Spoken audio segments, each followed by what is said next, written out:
Hello everyone, welcome back to ARA study classes.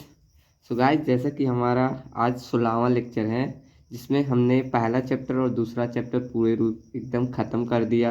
उसके MCQ भी हमने प्रोवाइड करा दिए। ठीक, तो आज हमारा देखिए, ये हमने फर्स्ट यूनिट प्रोजेक्शन कंप्लीट कर लिया। इसके MCQ भी हो गए, आइसोमेट्रिक का इसका भी MCQ हो गया। टोटल आपके यहाँ 20 आपका लगभग 80 MCQs पहुँच गए होंगे आप तक। ठीक, क्वेश्चंस भी हमने कराए थे, दोनों मिलाकर 80 MCQs ये दोनों चैप्टर से हमने करवा दिया और इसका पूरा डिटेल चैप्टर भी ख़त्म हो गया। आज हम स्टार्ट करने वाले हैं यूनिट थर्ड अपना। ये हमारा यूनिट थर्ड आपका सिलेबस है। हमने सिलेबस तो डिस्कस कर लिया, बस आप बता रहे कितना हमारा चैप्टर ख़त्म हुआ। पहला और दूसरा ये हमारा कवर हो गया। आज हम स्टार्ट करने वाले हैं मशीन ड्राइंग। ठीक, तो चलिए आप स्टार्ट करते हैं मशीन ड्राइंग को। ठीक, इसका बाद ये कंप्लीट होगा तो इसका भी MCQ आपका कराया जाएगा। चलिए पहले हम थ्योरी देखते हैं मशीन ड्राइंग का। तो देखिए टॉपिक क्या आज हमारा है। पहला टॉपिक देखते हैं, terms use in threads, screw threads. ठीक, तो देखिए क्या कह रहा है, टर्म्स हमें कुछ टर्मिनोलॉजी देखनी है थ्रेड्स के बारे में। तो सबसे पहले हम देखते हैं थ्रेड्स क्या होते हैं। आपने ये डेली लाइफ में नट बोल्ट्स देखे होंगे। देखिए हम लाए हैं, ये आपने नट्स तो देखे होंगे, थोड़ा पुराना है। ठीक, तो इसमें आपने देखा होगा ये जो ऐसे कटे हुए हैं, ये आपको जो कटा हुआ दिख रहा है, ये सब कहलाते हैं थ्रेड। ठीक, यही कहलाता है थ्रेड। तो इन्हीं सब के बारे में हमें कुछ टर्मिनोलॉजी देखनी है। ठीक, तो देखिए हमने यहाँ इसका फिगर भी बनाया है। तो पहले देखते हैं इसमें से क्या क्या पॉइंट रहते हैं। देखिए, the various terms in connection with screw threads are below. नीचे बहुत से वेरियस टर्म्स और इसके लिखा है नीचे। ठीक, तो देखिए अब देखते हैं क्या क्या इसके पार्ट्स में आते हैं इन सब में। तो देखिए यहाँ हमने ये फिगर बनाया है एक छोटा सा। आप देखेंगे अगर आप इसको इस तरह करें ऐसे खड़े में तो यही बनेगा। इसे देखिए, ये जो ऐसे बने हुए हैं ऐसे ऐसे, तो यही बनाया गया है। ठीक, तो देखिए इसमें पहला पॉइंट के देखते हैं। यहाँ देखिए ये क्रीस्ट, क्रीस्ट क्या होता है? क्रीस्ट को कहते हैं शिखर। अब देखिए क्रीस्ट क्या है, ये दिख रही आपको थ्रेड कटा हुआ दिख रहा है, इसमें जो ये ऊपर का पॉइंट होता है एकदम ऊपर ऊपर वाला, ये सब। ठीक, एकदम ऊपर का, ये नीचे नहीं कटा, ये एकदम ऊपर जो होता है ऊपरी भाग, इसे ही हम क्या कहते हैं, क्रीस्ट कहते हैं। ठीक, देखिए हम बताएं यहाँ से, एक सेकेंड। ये जो आपको एकदम ऊपर दिख रहा होगा, नहीं फोकस हो रहा है, ये नहीं हो रहा है, चलिए फोकस नहीं हो रहा, लेकिन जो ये आपका ऊपर वाला ये पॉइंट होता है इसी को हम क्या कहते हैं, क्रिस्ट कहते हैं। ये वाला, ये वाला, ये वाला, ये इसे हम क्रिस्ट कहते हैं। ठीक, तो यही यहाँ फिगर में बनाया गया है इस तरह से। और उसके बाद अगला पॉइंट क्या है, रूट। तो रूट हमारा क्या होता है, जो अंदर का ये पॉइंट होता है इसे जड़ कहते हैं। अर्थात ये आंतरिक वाला भाग क्या होता है, रूट। अर्थात इसमें जो ये अंदर का हिस्सा होता है, ये वाला, ये इसके अंदर का ये वाला कटा हुआ, इसे क्या कहते हैं, रूट कहते हैं। ठीक, उसके बाद थ्रेड एंगल, उसको थ्रेड एंगल का जिस एंगल पर ये कटा हुआ है उसे थ्रेड एंगल, देखिए यहाँ एंगल दिखाएगा ना, तो ये थ्रेड एंगल, अर्थात ये जो कटे हुए भाग है जिस एंगल पर कटेगा उसे थ्रेड एंगल कहेंगे। ठीक, और देखिए फ्लैंक क्या होता है। फ्लैंक मतलब जो यहाँ से ऐसे देखेंगे आप, अपने जब ये बता रहे हैं आप खुद एक ऐसे बोर्ड लीजिएगा, देखिएगा ये जो झुका हुआ ऐसे भाग है इसे, तो कि थोड़ा तिरछा ये है, इसी को झुके हुए भाग को कहते हैं फ्लैंक। इसमें देखिए ऐसे तिरछा दिखाया गया ना, ये थोड़ा बड़ा बड़ा जूम करके आपको दिखाया गया, तो ये क्या, फ्लैंक कहलाएगा। यही जो आपका तिरछा हुआ भाग है क्या, फ्लैंक है। ठीक, उसके बाद क्या, पिच। अब देखिए पिच क्या होता है, ये इसके एक्सियल डिस्टेंस, ये दोनों के, ये दो फ्लैंक के, यहाँ देखिए ये दोनों फ्लैंक के एक्सियल डिस्टेंस को पिच कहते हैं। यहाँ देखिए इसके एक्सियल, अर्थात ये दो पॉइंट के एक्सियल डिस्टेंस को पिच कहा जाता है। अब इन सब के हमें डिफिनीशन देखने हैं, डिफिनीशन से आपके क्वेश्चंस बनेंगे। ठीक, तो वो सब बेसिक्स आपको मालूम चलेगा कि आप अगर एक थ्रेड लेंगे उसमें से क्या क्या पॉइंट होते हैं, इन सभी से आपको क्लियर हो जाएगा। Root, crest, thread angle, flank, pitch. ठीक, अब देखिए यहाँ ये दो पॉइंट और बचते हैं, रूट या माइनर डायमीटर। देखिए अगर हम किसी थ्रेड को लें, उसके जो यहाँ थ्रेड से कटे हुए भाग से ये वाला जो है, यहाँ से और यहाँ तक ये पॉइंट, आपका ये जो पॉइंट जाएंगे इसे कहते हैं माइनर डायमीटर या रूट डायमीटर। और जो एकदम ये शिखर से पॉइंट रहेगा एकदम इसे कहते हैं मेजर डायमीटर या नॉमिनल डायमीटर। ठीक, तो ये आपका जो बेसिक्स पॉइंट है ये क्लियर होंगे। ठीक, अब चलते हैं डिफिनीशंस पे। उससे पहले हम जान लेते हैं ये हमारे टाइप्स ऑफ थ्रेड। ठीक, टाइप्स ऑफ थ्रेड ये कितने प्रकार के होते हैं। तो देखिए थ्रेड्स आपके 3 प्रकार से कटे होते हैं। एक्सटर्नल रिजिड हैंड थ्रेड अर्थात बाहिने हाथ का धागा। उसके बाद इंटरनल लेफ्ट हैंड थ्रेड, आंतरिक बाएं हाथ का धागा। थ्रेड को हिंदी में धागा कहा जाता है, आप थ्रेड ही ध्यान रखिएगा। ठीक, उसके बाद एक्सटर्नल लेफ्ट हैंड थ्रेड, बाहरी बाएं हाथ का धागा। अब देखिए ये क्या कह रहा है, जैसे देखिए एक्सटर्नल राइट हैंड थ्रेड। आपका देखिए थ्रेड्स जो होते हैं 3 प्रकार के होते हैं। पहले एक्सटर्नल राइट हैंड थ्रेड और इंटरनल लेफ्ट हैंड थ्रेड। इसका मतलब सोचिए, अब ये जो आपका थ्रेड है ये हम जो यूज कर रहे हैं इसे कहते हैं एक्सटर्नल थ्रेड। अगर लेकिन इसी के अंदर से ऐसे थ्रेड कटा होता है, जैसे इस बोल्ट में देखिए अंदर से थ्रेड कटे हुए हैं, तो इसे हम कहेंगे इंटरनल थ्रेड। ये जो अंदर से इसमें कटा हुआ है तो इसे क्या कहेंगे, इंटरनल थ्रेड। लेकिन इसे क्या कहेंगे, ये इसमें कटा हुआ है इसे एक्सटर्नल थ्रेड। तो ये 2 प्रकार हो गए, एक्सटर्नल थ्रेड और इंटरनल थ्रेड। ठीक, उसके बाद ये राइट लेफ्ट। अब इसका मतलब देखिए राइट लेफ्ट का मतलब, इसमें देखिए अगर आप क्लॉकवाइज डायरेक्शन में से घुमाएंगे तो ये राइट हैंड से क्लॉकवाइज डायरेक्शन में, तो ये राइट हैंड थ्रेड कहलाता है। ठीक, अगर इसे राइट हैंड से घुमाने पर ये क्या हो रहा है, टाइट हो रहा है। ठीक, तो ये क्या कहलाएगा, राइट हैंड थ्रेड। अगर यही राइट हैंड से घुमाने पर इसके विपरीत ये लूज होता तो क्या कहलाता है, लेफ्ट हैंड थ्रेड कहलाता है। ठीक, तो ये एक्सटर्नल लेफ्ट हैंड थ्रेड कहलाएगा, एक्सटर्नल लेफ्ट हैंड।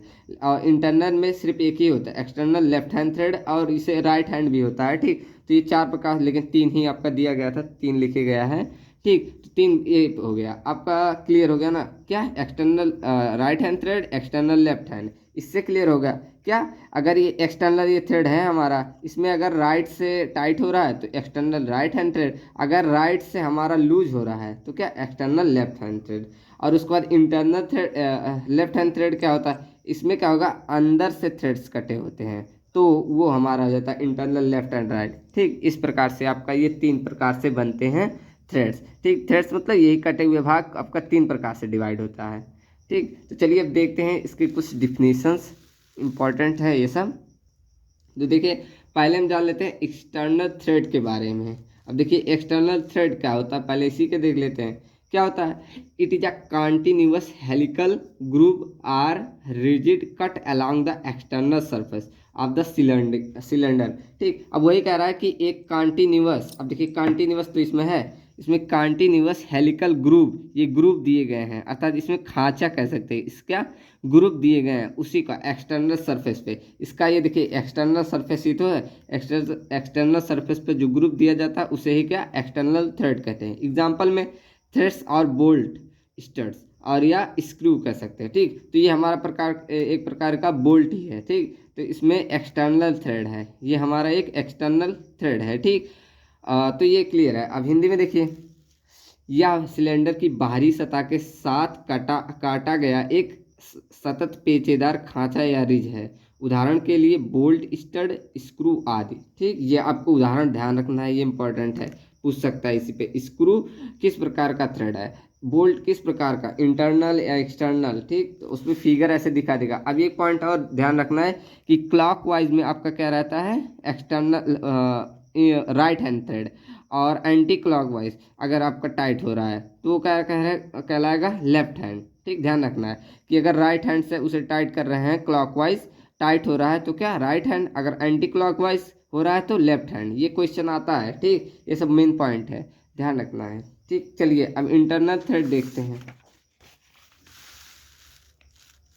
तो देखिए अब इंटरनल थ्रेड का, it is a thread on a internal surface of a hollow cylinder, मतलब ये एक आंतरिक सरफेस पर कटा होता है। जैसे यही हमारा थ्रेड है, अब इसमें ऊपर से ऐसे ना कट के इसके अंदर से ऐसे कटा होता है, वो हमें मिला नहीं दिखाते, आपने देखा जरूर होगा। उसमें इसमें क्या रहता है, अंदर से थ्रेड्स ऐसे कटे हुए होते हैं। ठीक, तो वो हमारा क्या कहलाएगा, इंटरनल थ्रेड। ठीक, जैसे कि अगर हम इस बोल्ट कहीं देखें तो ये एक प्रकार से इंटरनल थ्रेड ही कहला, इसमें क्या अंदर से देखिए थ्रेड्स कटे हुए, तो ये एक प्रकार का हमारा क्या, इंटरनल ही थ्रेड रहेगा। एग्जाम्पल अब देख लिए, एग्जाम्पल में थ्रेड्स ऑफ अ नट, देखिए इसमें नट ही दिखाया गया, ये हमारा क्या होता है, नट। और ये हमारा क्या है बोल्ट, ठीक। तो ये इसमें क्या आता है इंटरनल थ्रेड्स ही कटे हैं। अब देखिए इसमें अंदर ही तो कटे हैं और इसमें क्या इसके बाहरी सरफेस पे कटे हैं। और एक पॉइंट ऑफ ध्यान है, इस नट को क्या कहते हैं मेल और इसे क्या कहते हैं फीमेल, ये भी ध्यान रखना है, ठीक। इसे क्या कहते हैं मेल और इसको फीमेल। अब देखिए हिंदी में उसी प्रकार, यह एक खोखले सिलेंडर की आंतरिक सतह पर लगा एक धागा है, क्या रहेगा खोखला रहेगा, ठीक। तो देखिए खोखला ये तो है और इसमें क्या सॉलिड रहता है, ये खोखले सरफेस पर आंतरिक कटा हुआ भाग होता है। चित्र में धागा दिखाया गया, उदाहरण के लिए नट के धागे, ठीक। ये हमारा नट के धागे, इसके अंदर के जो है थ्रेड्स वही, ठीक। अब देखिए स्क्रू पेयर क्या होता है। स्क्रू पेयर मतलब यही आपका एक पेयर अर्थात मेल और फीमेल का ये मिलन ही स्क्रू पेयर कहलाता है, ठीक। देखिए the bolt and nut together called a screw pair, इसी को हम क्या स्क्रू पेयर कहते हैं। क्वेश्चन एक बार आया था मेल एंड फीमेल करके, मेल एंड फीमेल ऐसे क्वेश्चन आया था, तो ये ध्यान रखना है, इसे क्या कहते हैं मेल, इसको फीमेल, ठीक। एक स्क्रू पेयर कहलाता है। One or more such pairs are use to join two parts, एक से अधिक पार्ट्स को मिलाकर ज्वाइन किया जाता है। बोल्ट और नट को एक साथ स्क्रू जोड़ी कहा जाता है, ऐसा एक या एक से अधिक मूव का उपयोग करके दो भागों को जोड़ने के लिए किया जाता है, ठीक। तो ये आपका क्लियर हो गया। चलिए अब अगला पॉइंट देखते हैं। अब देखिए अगला हमारा क्या है पैरेलल एंड टेपर थ्रेड। अब देखिए पैरेलल एंड टेपर थ्रेड का मतलब क्या है, जब एक समांतर में होंगे अर्थात ऐसे सीधे हुए होंगे तो उसे पैरेलल थ्रेड कहेंगे। लेकिन अगर हमारे यही बोल्ट क्या रहता है, ये टेपर्ड रहता है अर्थात ऐसे ऊंचा हुआ रहता है या कुछ टेढ़ा रहता है, तो इसे क्या टेपर्ड कहेंगे, ठीक। तो पैरेलल और टेपर्ड के बारे में आपको नॉलेज होगा, ठीक। तो देखिए a thread formed on the surface of a cylinder is called a parallel और स्ट्रेट थ्रेड, ठीक। अर्थात उसके सरफेस के आधार पर हम डिसाइड कर सकते हैं कि वह पैरेलल है या टेपर्ड है, या टेपर्ड रहेगा RED टेपर्ड, ठीक। टेपर्ड मतलब इसे तिरछा हुआ। अब देखिए यहाँ फिगर से आपको क्लियर होगा, ये हमने बनाया है, ये क्या एक पैरेलल है अर्थात ये आपका ये जो आपका थ्रेड है ये पैरेलल थ्रेड है। लेकिन अगर यही आपका ऐसे यहाँ ऐसे टेपर्ड होता अर्थात थोड़ा यहाँ ऐसे उठ कर जाता, ठीक। अर्थात ऐसे यहाँ पतला है यहाँ ऐसे मुड़ जा, आप ने देखा होगा ये टेपर्ड थ्रेड, ठीक। उसके बाद देखिए ये आपका टेपर थ्रेड, इस प्रकार आपका ऐसे ये थ्रेड्स कटे हुए हैं लेकिन ये क्या अंत में से मोटा हो गया है, तो ये एक प्रकार का आपका क्या टेपर्ड थ्रेड है, ठीक। तो ये पैरेलल और टेपर्ड आपका क्लियर होगा। बेलन की सतह पर बने धागे को समांतर या सीधा धागा कहा जाता है, ठीक। इस प्रकार आपका ये डिफिनीशन हो गया। चलिए अब अगला देखते हैं। अगला देखिए ये आपका इंपॉर्टेंट है, अगला क्या right hand and left hand threads. अब देखिए यही हमने पहले भी डिस्कस कर लिया कि राइट हैंड थ्रेड और लेफ्ट हैंड थ्रेड क्या होता है, ठीक। तो यहाँ देखिए वही सब ले consider any nut and bolt. अब देखिए हम प्रैक्टिकली करके बताया, एक नट और बोल्ट लेने को बोला, कंसीडर एनी नट और बोल्ट हमने लिया, ये हमारा नट हो गया, ये बोल्ट, ये लिए hold bolt firmly in the left hand and rotate the nut clockwise by the right hand. अब देखिए ये हमारा लेफ्ट हैंड है, लेफ्ट हैंड में हमने क्या इसको होल्ड कर लिया और क्या कर रहा है नट क्लॉकवाइज राइट हैंड से। अब देखिए क्लॉकवाइज हमारा क्या इस डायरेक्शन में, क्लॉकवाइज डायरेक्शन में हमने इसे घुमाया, देखिए घुमा रहे हैं। अब क्या हो रहा है the nut will be screwed on the bolt of thread or right hand, अर्थात कह रहा है कि जो ये थ्रेड का नट है वो क्या हो रहा है टाइट हो रहा है एक प्रकार से, ठीक। तो it is arrived as right hand thread, तो यह हमारा क्या रहेगा राइट हैंड थ्रेड रहेगा। अब देखिए राइट हैंड थ्रेड ही है, अब ये क्या क्लॉकवाइज डायरेक्शन में हमारा क्या हो रहा है टाइट हो रहा है। तो यह मेन पॉइंट क्या है क्लॉकवाइज, ये ध्यान रखना है क्या, ये अगर हमारा क्लॉकवाइज डायरेक्शन में क्या टाइट हो रहा है ना तो हमारा क्या राइट हैंड थ्रेड होगा, ये आपका इंपॉर्टेंट है, क्या होगा राइट हैंड थ्रेड। अगर देखिए अगला वही क्या होगा if left hand screw thread when assembled with the stationary mating bolt screw off the bolt for the clockwise rotation, अर्थात कह रहा है अगर क्लॉकवाइज डायरेक्शन में ऑफ हो रहा है अर्थात लूज हो रहा है, अगर इसे हम जैसे यहाँ क्लॉकवाइज कर रहे हैं टाइट हो रहा है लेकिन क्या होगा लूज हो ऑफ हो मतलब वही कह रहा है ढीला हो, तो क्या होगा ये हमारा लेफ्ट हैंड थ्रेड हो जाएगा, ठीक। It is abbreviated as left hand thread, वो हमारा क्या रहेगा लेफ्ट हैंड थ्रेड रहेगा, ठीक। तो यहाँ का क्लॉकवाइज पे ऑफ हो जाए या लिख दे एंटी क्लॉकवाइज रोटेट करने पे टाइट हो, ये भी लिख सकता है, ठीक। एंटी क्लॉक मतलब इस साइड एंटी क्लॉकवाइज डायरेक्शन में अगर क्या हो टाइट हो तो हमारा क्या हो जाएगा लेफ्ट हैंड थ्रेड, ठीक। तो ये ध्यान रखना है क्या होगा, अगर क्लॉकवाइज डायरेक्शन में टाइट हो रहा है तो हमारा क्या होगा, राइट हैंड थ्रेड। अगर क्लॉकवाइज डायरेक्शन में लूज हो रहा है तो लेफ्ट हैंड थ्रेड। तो ये आपका बेसिक्स था, ये आपको ध्यान रखना है, इतना आपको क्लियर होगा। ठीक, तो इस प्रकार हिंदी में देख लीजिए, अगर ना समझ आया होगा। किसी भी नट और बोल्ट पर विचार करें। हमने कर लिया, बोल्ट कर बाएं हाथ में मजबूती से पकड़े और दाएं हाथ से नट को दक्षिणावर्ती दिशा में घुमाए। हमने घुमा लिया, ऐसे घुमाया दक्षिणावर्ती डायरेक्शन में। नट दाएं हाथ से धागे के बोल्ट पे बने पेच करेगा, अर्थात ये पेच किया, वही मतलब कह रहा है टाइट होगा। इसे संक्षिप्त रूप में राइट हैंड थ्रेड कहा जाता है। इकट्ठा होने पर बायां धागा कसता है। ठीक, एक स्थिर मेटिंग बोल्ट के साथ दक्षिणावर्त घुमाने के लिए बोल्ट को स्क्रू से बंद कर दिया जाता है, इसे संक्षिप्त में लेफ्ट हैंड थ्रेड का। अगर वही कह रहा है एंटी क्लॉकवाइज डायरेक्शन में बंद कर दे, अगर ये एंटी क्लॉक डायरेक्शन में बंद कर रहा है तो लेफ्ट हैंड थ्रेड होगा। ठीक, ये आपका बेसिक राइट हैंड थ्रेड और लेफ्ट हैंड थ्रेड से ध्यान रखना है। ठीक, चलिए अब अगला पॉइंट देखते हैं। अब देखिए ये नोट पॉइंट है, ये आपका मोस्ट इंपॉर्टेंट है, ये आपको ध्यान रखना है। नोट पॉइंट में क्या है, observe that mostly the bolt and nuts that we use in a daily life have right hand thread.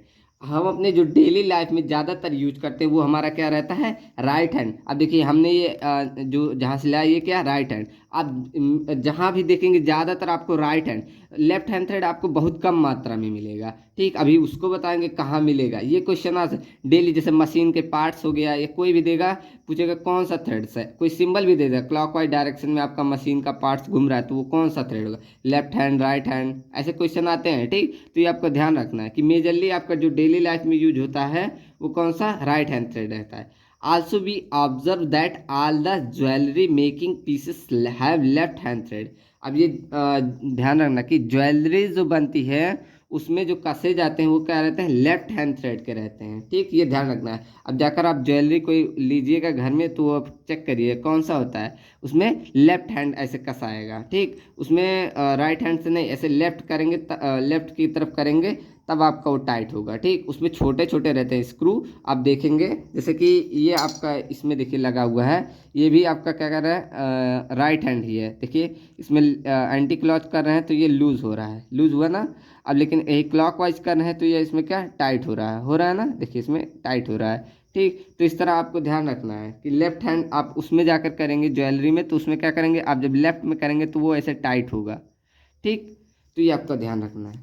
चलिए अब देखिए हिंदी में वही, गौर करें कि हम दैनिक जीवन में जिन बोल्ट और नटों का उपयोग करते हैं उनमें से अधिकांश राइट हैंड थ्रेड होता है। इसके अलावा हमने यह भी देखा है कि सभी आभूषणों की बुनाई के टुकड़ों में लेफ्ट हैंड थ्रेड होते हैं। ठीक, जो आभूषण रहते हैं उसमें क्या लेफ्ट हैंड थ्रेड रहते हैं। ठीक, तो ये आपका इंपॉर्टेंट पॉइंट था। चलिए अब अगला पॉइंट देखते हैं। अब देखिए अगला क्या हमारा है, पिच, जिसे हम किससे, पी से डिनोट करते हैं। अब देखिए क्या होता है, it is the distance between the corresponding point on the adjacent thread measure parallel to the axis. अब देखिए थ्रेड्स क्या होता है, इसमें आपका क्लियरली दिख रहा है, इससे बताएं पिच क्या होता है। ठीक, तो देखिए इसमें आपको दिख रहा है, ये देखिए ऐसे जो आपके बने हुए हैं ये ग्रुप्स, तो इसमें ऊपर के अगर ये वाला पॉइंट्स इसके एक्सिस अर्थात मेन बीच में से इसको लेके जाएं तो जो पॉइंट होता है उसे क्या कहते हैं, पिच कहते हैं। आपने इसे मतलब अगर सेमेस्टर्स में पढ़े होंगे, डीएसएस में आपका डिजाइन स्टील स्ट्रक्चर, उसमें सब रहता है पिच विच, तो आपको नॉलेज होगा। जिनको नहीं नॉलेज है, देखिए क्या होता है कि आपका जो ये ग्रुप्स बने हुए, इस ग्रुप्स के दो ग्रुपों के, इन दोनों के बीच के समांतर ऐसे दूरी को क्या कहते हैं, आपका पिच कहलाता है। ठीक, देखिए फिगर से आपको क्लियर हो जाएगा। तो देखिए ये वाले आपका यही हमने बनाया था ना, तो इसमें देखिए अब यही तो हमारे हैं, इसको हमने क्या किया, ऐसे बड़ा करके थोड़ा बना दिया है। अब इसमें पिच क्या रहता है, यही अगर एक आप ये एक उठाएं, इसको यहाँ हमने एक को बना दिया और दूसरा को यहाँ बना दिया। अब इनके दो अगर हम उठाएं लगातार समांतर तो ये दोनों के बीच के ऐसे दूरी को पिच कहते हैं, इसे ही हम पिच कहते हैं। ठीक, तो देखिए यहाँ भी हमने बताया कि इन दोनों के ऐसे बीच की दूरी को क्या पिच कहा जाता है। ठीक, तो ये पिच आपको क्लियर होगा, यही इसमें कहा जा रहा है। क्या कह रहा है, it is the distance between the corresponding point, corresponding मतलब आसन्न लगातार धागों के, adjacent thread measure parallel to the axis, उसके एक्सिस से मेजर करे तो वो हमारा क्या पिच कहलाता है। यह आसन्न धागों से संबंधित बिंदुओं के बीच की दूरी जिसे अक्ष के समांतर मापा जाता है। ठीक, अक्ष के समांतर मापा जाता है। ठीक है, ये ध्यान रखना, पिच आपका इंपॉर्टेंट है। चलिए अब अगला पॉइंट देखते हैं, लीड। लीड क्या होता है? It is the distance moved by a nut और bolt in the axial direction in one complete rotation. अर्थात आप जो ये वो एक डायरेक्शन में ऐसे घुमाते हैं, इसे ही लीड कह रहे हैं। अर्थात कह रहा है it is the distance moved by a nut और बोल्ट, वही करा ना, ये आप मूव कर रहे हैं नट और बोल्ट को, वही हमारा एक्सियल डायरेक्शन में, अक्षीय डायरेक्शन में कंप्लीट एक रोटेशन को हम लीड कहते हैं। यही आपका लीड करा। क्या ऐसे आप एक बार पूरा एक्सियल डायरेक्शन में मूव करा रहे हैं, यही हमारा लीड करा है, ये आपका लीड हो गया। ठीक, यही आप घुमा रहे हैं एक्सियल डायरेक्शन में एक रोटेशन कंप्लीट करने को, यही लीड कहलाता है। देखिए अब हिंदी में, यह एक पूर्ण घूर्णन में अक्षीय दिशा में नट या बोल्ट द्वारा तय की गई दूरी होती है। ठीक, तो आपका ये इतना पॉइंट लीड क्लियर हो गया। ठीक, अब देखिए, अब आपका मेन इंपॉर्टेंस आता है कि आपका थ्रेड्स के जो होते हैं कुछ टाइप्स होते हैं। यानी कि पहले आपका जो लिखा है, ये आपका single start and multi start threads. ठीक, तो इससे पहले हम देख लेते हैं थ्रेड्स हमारे कितने प्रकार के होते हैं, उससे आपको क्लियर हो जाएगा कि हाँ हमारा थ्रेड्स कितने प्रकार के हो, तब ये आपको समझ में आएगा।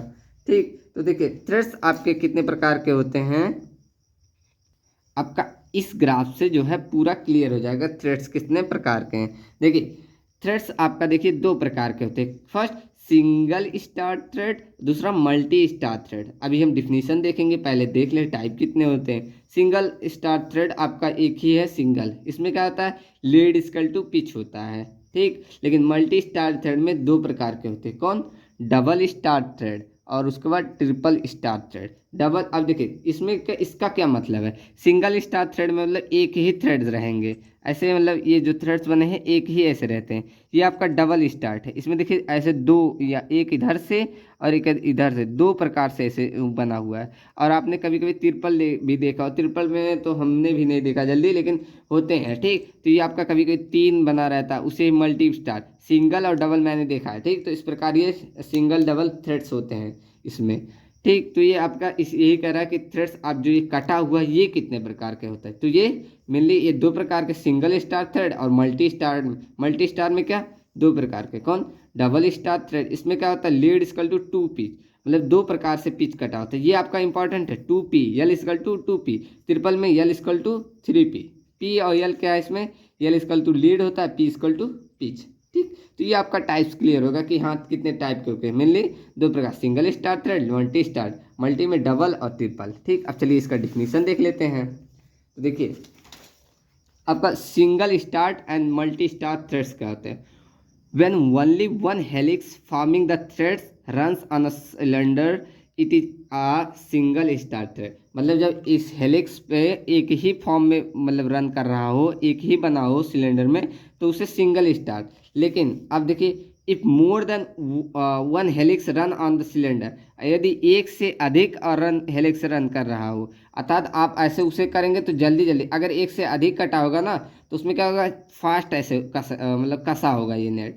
लेकिन अगर एक से कम होगा, आपने देखा होगा अगर एक इसमें ज़्यादा हेलिक्स कटे रहेंगे तो आप एक बार घुमाएंगे तो काफ़ी दूरी तय करेगा, ऐसे काफ़ी। लेकिन उसमें एक बुराई होती है क्या, कि वो ज़्यादा टाइट नहीं कसा रहेगा, उसमें ये बॉन्डिंग अच्छी नहीं रहेगी।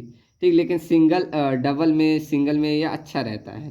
ठीक, तो ये आपका ध्यान रखना है। अब देखिए ये आपका है L equal to P in case of single start, L equal to two P in case of double star, L equal to three P in the triple star. आपका ये एग्जाम में पूछा है कि L equal to three P क्या रहेगा, triple star thread रहेगा कि डबल स्टार, तो ये आपको ध्यान रखना है, ये आपका इम्पोर्टेंट है। ठीक, चलिए अब अगला देखते हैं, एक बार हिंदी में भी देख लें। जब एक हेलिक्स धागा बनाकर सिलेंडर पर चलता है, ठीक, तो इसे सिंगल स्टार थ्रेड कहा जाता है। यदि एक सिलेंडर पर एक से अधिक हेलिक्स चलते हैं तो इसे मल्टी स्टार थ्रेड कहा जाता है। यानी स्टार्ट के मामले में यल इक्वल टू पी, और उसके बाद डबल में L equal to two P, उसके बाद ट्रिपल में L equal to three P रहता है। ठीक, अब देखिए अगला डिफिनेशन, ये सब आप तो बता दिए। क्रिस्ट क्या होता है, तो देखिए अब डिफिनेशन भी देख लें। It is the edge of the thread surface farthest from the axis, axis के सबसे ऊपरी वाला point in the case of external thread, external thread के केस में। ठीक, तो देखिए यही ना सबसे ऊपरी पॉइंट एक्सटर्नल थ्रेड का, यही तो हमारा क्रिस्ट है, जो ये ऊपर का पॉइंट है। And nearest to the axis, axis के सबसे नियरेस्ट होता है in the case of external thread. ये क्या इंटरनल थ्रेड। ओह देखिए, आपका जो एक्सटर्नल थ्रेड रहेगा उसमें क्या रहेगा, और इंटरनल थ्रेड, ये दोनों में क्रिस्ट होगा। इंटरनल में भी होता है, एक्सटर्नल में। अब देखिए कटेगा तो उसमें भी तो क्रिस्ट ही बनेगा। तो देखिए ये पॉइंट इंपॉर्टेंट है। It is the edge of the thread surface farthest from the axis in the external thread. ठीक, एक्सटर्नल थ्रेड में क्या रहता है, सबसे दूर होता है, लेकिन नियरेस्ट कहाँ होता है, in the case of internal thread. अब ये पॉइंट इंपॉर्टेंट है, ये पूछा जा सकता है कि इंटरनल थ्रेड में क्रिस्ट कहाँ रहता है, दूर रहता है कि नज़दीक, तो कहाँ रहता है, केस ऑफ इंटरनल थ्रेड में आपका क्या रहेगा, नियरेस्ट रहेगा। क्या रहेगा, नियरेस्ट रहेगा। लेकिन आपका अगर वही क्या रहेगा, एक्सटर्नल थ्रेड रहे तो फर्थेस्ट रहेगा, मतलब दूर रहेगा।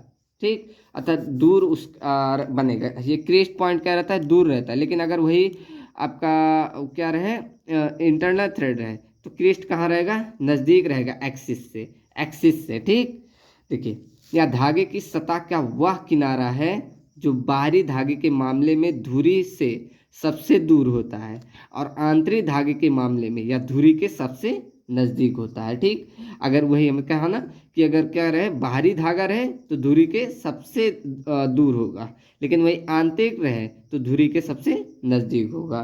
ठीक, तो ये आपका क्लियर होगा क्रिस्ट पॉइंट से। ये आपके इंपॉर्टेंट पॉइंट है। ठीक, ये नियरेस्ट और ये जो फर्थेस्ट पॉइंट होगा।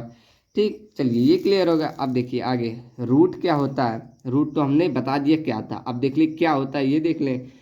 It is the edge of the thread surface nearest to the axis in the case of external thread. अब ये ध्यान रखना है, क्या रूट के केस में क्या रहेगा, नियरेस्ट होगा किसके केस में, एक्सिस से एक्सटर्नल थ्रेड में, एक्सिस से किस एक्सटर्नल थ्रेड में नियरेस्ट होगा। ठीक, किससे, एक्सिस से, इसके जो एक्सिस है उससे क्या रहेगा, ये नियरेस्ट होगा रूट किसमें, एक्सटर्नल से। लेकिन farthest from the axis in the case of internal thread, internal thread में आपका क्या रहेगा, ये सबसे दूर रहेगा। ठीक, रूट, ठीक, तो रूट आपका क्या होता है, यही जो अंदर वाला पॉइंट होता है ये आपका रूट होता है। हमने वहाँ फिगर में क्लियर कर दिया। ठीक, आपका रूट क्रिस्ट। अब आपको ये पॉइंट ध्यान रखने कि क्या, अगर आपका नियरेस्ट किस में होगा, एक्सटर्नल में, और दूर कहाँ होगा, इंटरनल थ्रेड में। ठीक, अब हिंदी में देख ली वही लिखा है, बाहरी धागे के मामले में या धागे की सतह का सबसे किनारा है जो धुरी के सबसे करीब है और आंतरिक धागे के मामले में या धुरी से सबसे दूर है। ठीक, अर्थात ये जब बाहरी वाला रहेगा तो ये धुरी के सबसे करीब होगा, लेकिन अगर क्या वही आंतरिक वाला रहेगा तो यह धुरी से सबसे दूर रहेगा। कौन, ये रूट, आपका रूट। रूट क्या होता है ना, आपका यही जो ऊपरी वाला, इसमें आपका जो बोल्ट है इसका सबसे ये ऊपर वाला पॉइंट होता है, यही आपका रूट होता है। ठीक, तो ये आपका क्लियर है। चलिए अब अगला देखते हैं। अब देखिए अगला हमारा टॉपिक क्या है, दिया गया फ्लैंक। अब हमने बताया था फ्लैंक क्या होता है, ये जो आपका ऐसे तिरछा, ये अंदर से कटा हुआ ऐसे थोड़ा टेपर रहता है, ऐसे तिरछा रहता है, ये फ्लैंक होता है। तो ये कह रहा है the surface connecting crest and root is called a flank. ठीक, तो क्या जो क्रीस्ट और रूट से कनेक्ट होता है वही हमारा फ्लैंक कहलाता है। अब देखिए ये हमारा ऊपर वाला क्रीस्ट रहता है, ये ऊपर वाला, और नीचे जो अंदर बनता है वो हमारा क्रीस्ट कहलाता है। अब दोनों को जो कनेक्ट कर रहा है वही हमारा फ्लैंक होता है, अर्थात वही तिरछा तो वाला रहेगा। आप एक बोल्ट उठाकर देखिए जो हम बता रहे हैं वही सब आपसे क्लियर हो जाए। क्रीस्ट, फ्लैंक, सिक और जड़ को जोड़ने वाली सतह को पार्श्व कहा जाता है। ठीक, इसे फ्लैंक को पार्श्व भी हिंदी में पार्श्व कहेंगे। ठीक, तो आपका ये पॉइंट है ना, क्रिस्ट और रूट को ऐसे क्वेश्चन आ सकता, क्रिस्ट एंड रूट जॉइंट क्या कहलाएगा। ठीक, फ्लैंक ऐसे क्वेश्चन दे सकता है, तो क्या कहलाएगा, फ्लैंक कहलाएगा। ठीक, अब देखिए थ्रेड एंगल क्या होता है। It is the angle between the flank measured in an axial plane. ठीक, जो आपका यहाँ एक्सियल प्लेन में एंगल मेजर किया जाता है वही हमारा थ्रेड एंगल कहलाएगा। ठीक, यह अच्छे बल में मापा गया पार्श्वों के बीच का कोण होता है। ठीक, तो ये आपके टोटल 12 पॉइंट्स हो गए। अब चलिए अगला देखते हैं, आपके 2-3 पॉइंट्स और बचे हैं, ये आप देख लीजिए कि अगला क्या है हमारा, मेजर डायमीटर और आउटस्टैंडिंग डायमीटर। ठीक, मेजर डायमीटर और आउटस्टैंडिंग डायमीटर क्या होता है, फिगर में तो आपको ये क्लियर होगा, आप थोड़ा सा डिफिनीशन भी देख लीजिए। It is the diameter of an imaginary coaxial cylinder just touching the Crest of external thread और रूट ऑफ इंटरनल थ्रेड। ठीक, अब देखिए एक्सटर्नल थ्रेड और एक्सटर्नल थ्रेड में क्या क्रीस्ट टच होगा, लेकिन इंटरनल थ्रेड में रूट से रहेगा, just touching the Crest of the external thread और रूट ऑफ इंटरनल थ्रेड। ये आपका ध्यान रखना, मेजर डायमीटर दोनों में अलग अलग होगा, इंटरनल में और एक्सटर्नल में। ठीक, तो देखिए इंटरनल में क्या रहेगा, it is the diameter of an imaginary coaxial just touching. को इमेजिनरी कहाँ से होगा, कहाँ से, क्रीस्ट से, आपका एकदम ऊपर वाले पॉइंट से जो जाएगा वो एक्सटर्नल थ्रेड के केस में होगा। लेकिन रूट के केस में क्या रहेगा, रूट कहाँ पे होगा, इंटरनल थ्रेड में। ठीक, तो ये आपको क्लियर है ना। देखिए फिगर से बता दें, अब देखिए यहाँ फिगर में क्या रहता है कि देखिए यहाँ आपका जो ये वाले ये क्या क्रीस्ट से जो टच होकर जाएगा वो मेजर डायमीटर हमारा होता है। ठीक, तो ये किसके केस में होगा, ये आपका केस होगा मेजर डायमीटर के आपका एक्सटर्नल थ्रेड में। लेकिन आपका यही अगर इंटरनल थ्रेड आ जाएगा तो उसमें रूट से जो टच कर हो जाएगा वो मेजर डायमीटर रहेगा। क्या, रूट से जो टच होकर जाएगा ये रूट से, वो हमारा मेजर डायमीटर कब रहेगा, जब इंटरनल थ्रेड रहेगा। वही हमारा कह रहा है कि अगर इंटरनल थ्रेड रहे तो रूट्स के केस में हमारा मेजर डायमीटर होता है, लेकिन एक्सटर्नल थ्रेड रहे तो क्रीस्ट के केस में हमारा मेजर डायमीटर है। ये आपको ध्यान रखना, भले कंफ्यूजिंग हो रहा था थोड़ा, लेकिन ध्यान रख, क्या क्रीस्ट के केस में क्या रहेगा, अगर क्रीस्ट ऑफ एक्सटर्नल थ्रेड में मेजर डायमीटर होता है, लेकिन रूट्स ऑफ इंटरनल थ्रेड में हमारा मेजर डायमीटर होता है। ठीक, तो क्लियर है क्या, अगर रूट रहेगा, यहाँ से रूट से बन रहा है मेजर डायमीटर तो हमारा क्या रहेगा, एक्सटर्नल थ्रेड है। लेकिन अगर वही रूट से मेजर डायमीटर बन रहा है तो क्या होगा, इंटरनल थ्रेड होगा। अब सेम अभी देखिए आगे क्या कह रहा है, आगे है it is the largest diameter of a screw, diameter of a screw thread. यह सबसे बड़ा पॉइंट होता है स्क्रू थ्रेड का। ठीक, चलिए अब अगला देखते हैं। अगला देखिए हिंदी में एक बार देख लें। यह एक काल्पनिक समक्षीय सिलेंडर का व्यास है जो बाहरी धागे के शिखर या आंतरिक धागे की जड़ों को छूता है। बाहरी धागों में क्या सोएगा, शिखर, लेकिन आंतरिक धागों में क्या, रूट को, वही जड़ों को छूता है। ठीक, हिंदी में एकदम क्लियर हो रहा है क्या, कि बाहरी धागों में क्या शिखर को छू रहा है और आंतरिक धागों में क्या जड़ों को छूता है। ठीक, यह पेच धागे का सबसे बड़ा व्यास होता है। ये भी आपका क्वेश्चन पूछ सकता है कि पेच धागे का सबसे बड़ा व्यास क्या होता है। ठीक, तो मेजर डायमीटर हमारा होता है।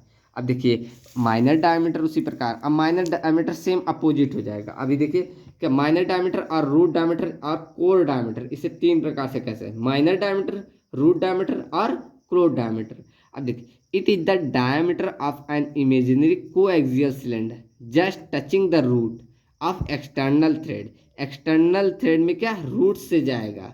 ठीक, जा रहा है ना। देखिए माइनर डायमीटर आपका यहाँ फिगर से देखिए, ये देखिए अगर ये जो रूट से जाएगा, यहाँ जो ये छोटा वाला बन रहा है, ये छोटा वाला, तो ये आपका क्या होता है, रूट और माइनर डायमीटर किसके केस में बन रहा है, जब आपका एक्सटर्नल थ्रेड है। अगर लेकिन ये इंटरनल थ्रेड हो जाए तो देखिए अब वही आगे कह रहा है और क्रीस्ट रहेगा किसके केस में, इंटरनल थ्रेड। अगर ये आपका इंटरनल थ्रेड रहेगा यहाँ तो ये आपका क्रीस्ट से रहता है। ठीक, आपका ये माइनर डायमीटर, तो ये आपका क्लियर है। ये पॉइंट आपको कंफ्यूजन होना है, आपको ध्यान रखना है। ठीक, तो क्या होगा किसके केस में, इंटरनल के और एक्सटर्नल के केस में। अब देख, यह एक काल्पनिक समक्षीय सिलेंडर का व्यास है जो बाहरी धागों की जड़ों या आंतरिक धागों का शिखर को छूता है। ठीक, तो ये आपका इतने पॉइंट क्लियर हो गए। अब चलिए एक लास्ट पॉइंट देख लेते हैं। चलिए आज का हमारा लास्ट पॉइंट है क्या, नॉमिनल डायमीटर। अब देखिए यही हमारा सेम एक्सटर्नल डायमीटर का केस है, बस इसमें थोड़ा सा नाम चेंज है इसलिए अलग से पॉइंट बन गया। Nominal diameter, it is the diameter of the cylinder from which external threads are cut out. जो एक्सटर्नल थ्रेड में कट आउट होते हैं, दस स्क्रू और बोल्ट इज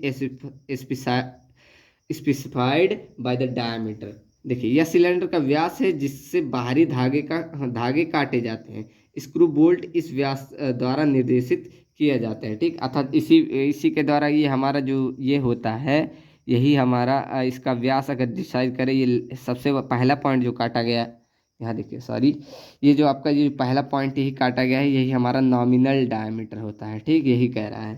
ठीक, तो यहाँ आपके टोटल जो 15 पॉइंट आपने लिखा, ये हमारे क्लियर हो गए। यहाँ से आपके बहुत मेन मेन पॉइंट्स थे जो हमने हेडिंग वाइज से कलर टिक कर दिए, जो मेन एकदम बन रहे थे उसे हमने बता दिया कि ये आपका बहुत इंपॉर्टेंट है, वहाँ से क्वेश्चन बनेंगे, तो वो सब आपको ध्यान रखना है, नोट्स आप बना लीजिएगा। ठीक, तो आज के लिए इतना ही, चलते हैं, मिलते हैं नेक्स्ट वीडियो में, और उसमें हम बाकी टॉपिक को डिस्कस करेंगे मशीन पार्ट का। ठीक, आशा करते हैं वीडियो आपको बहुत अच्छी लगी होगी। चलिए मिलते हैं कल नेक्स्ट वीडियो।